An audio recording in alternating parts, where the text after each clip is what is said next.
Alam mo ba, si Qin Shi Huang lang nagbubukod tanging tao ang nagawang talunin ng isang demon gods na nagngangalang Chiyu. Bali mabasa nga natin ito sa chapter 58 ng Record of Ragnarok, kung saan ang demon god na ito ay hawak-hawak niya ang nasyon ng Ki. Hinamon nga ni Qin Shi Huang ang demon god sa isang pagdidwelo.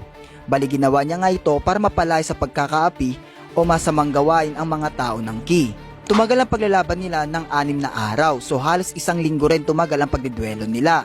At hinirang na nagwagyay walang iba kundi si Qin Shi Huang. Kaya't matagumpay niya na pag-isang 7 state na currently na kinikilala ngayon na China. At dito niya rin na-unlock ang martial arts niya na connected sa 5 tools of war na tinatawag na Chiyu. Kaya't malaki ang naging ambag ng demon god sa pag-growth ng karakter ni Qin Shi Huang.